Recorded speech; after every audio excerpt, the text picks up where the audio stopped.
Het volgende liedje dat is van Bob Dylan en we hebben dat eigenlijk pas vorige week op het programma gezet. Fantastische tekst. En dat liedje dat heet She Belongs to Me. Ja, we kennen misschien het liedje van Doe maar. Ze is van mij. Ze is van mij. En ik denk dat Doe maar wel geïnspireerd is geworden door Bob Dylan. Want hij schreef dat liedje voor waarschijnlijk ook zijn geliefde. En hij geeft de luisteraar een heel subtiele boodschap met. Het is een fantastische vrouw, maar pas op. Ze is van mij. She belongs to me. En vernemen ze alles. Wij nemen dat liedje, ze heet Alles wat ze wil.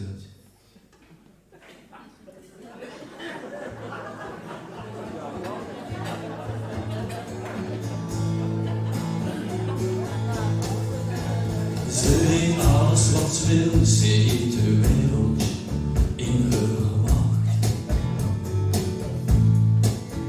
Ze heeft alles wat ze wil, ze heeft de wereld in haar macht.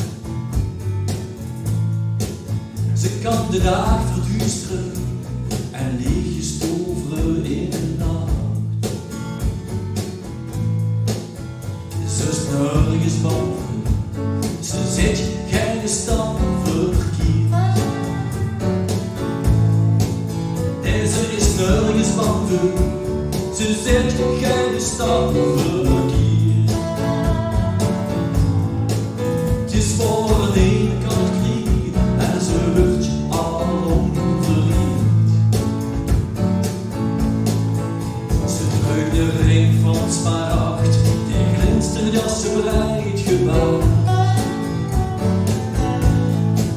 Ja, ze drukt de ring van smaragd, die glinstert als ze breid gebouwd. Ze heeft de wereld nerveus, door ze nemen weer even na.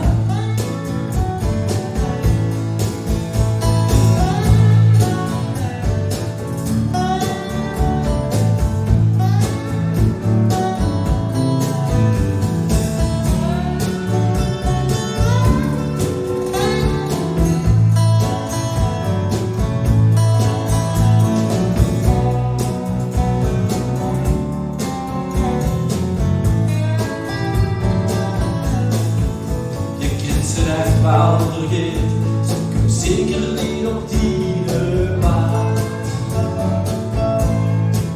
Je kunt ze echt wel vergeet, ze kunt zeker nooit op die baan.